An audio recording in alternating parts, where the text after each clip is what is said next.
छिंदवाड़ा मुख्यमंत्री श्री चौहान द्वारा विद्यार्थियों के हित में महत्वपूर्ण घोषणाएं। 10वीं की परीक्षा के शेष बचे पेपर नहीं होंगे। जिन विषयों की परीक्षा हो चुकी है उन्हीं के अंक के आधार पर मेरिट तैयार की जाएगी। बचे हुए विषय के आगे पास लिखा जाएगा। मुख्यमंत्री श्री चौहान ने कहा कि 12वीं की परीक्षा बच्चों के भविष्य के लिए बहुत महत्वपूर्ण है। 12वीं का परीक्षा परिणाम उनका भविष्य निर्धारित करता है। 12वीं की परीक्षा के जो पेपर बचे हुए हैं उनकी परीक्षा 8 जून 2020 से 16 जून 2020 के मध्य आयोजित की जाएगी।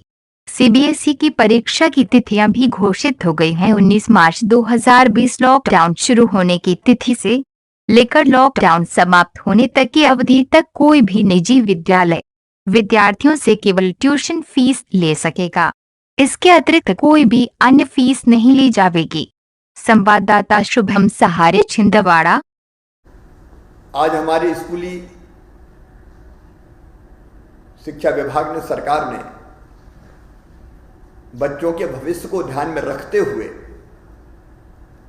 अनेकों महत्वपूर्ण फैसले किए हैं। कक्षा 10 की परीक्षाएं जो माध्यमिक शिक्षा मंडल लेता है उसके कई पेपर हो चुके थे। जो शेष बचे पेपर है, जो शेष बचे विषय हैं उनकी परीक्षा अब नहीं ली जाएगी। जिन विषयों की परीक्षा हो चुकी है उन्हीं विषयों के अंक के आधार पर मेरिट लिस्ट घोषित की जाएगी और जो विषय बचे हैं उनके सामने केवल पास लिखा जाएगा। 12वीं की परीक्षा जो माध्यमिक शिक्षा मंडल देता है, बोर्ड की परीक्षा, वो बच्चों के भविष्य को ध्यान में रखते हुए अत्यंत महत्वपूर्ण होती है, बहुत महत्वपूर्ण होती है। उस परीक्षा के परिणाम बच्चों के भविष्य की दिशा तय करते हैं। इसलिए जरूरी है कि वो परीक्षा पूरी ली जाए।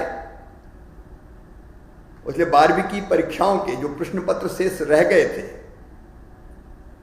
अब उनकी परीक्षा दिनांक 8 जून 2020 से 16 जून 2020 के मध्य आयोजित की जाएगी। सीबीएसई के परीक्षा की तिथियां भी घोषित हो चुकी है। हमारे 12वीं के बच्चों का भविष्य प्रभावित ना हो, इसलिए हमने ये परीक्षाएं लेने का फैसला किया है।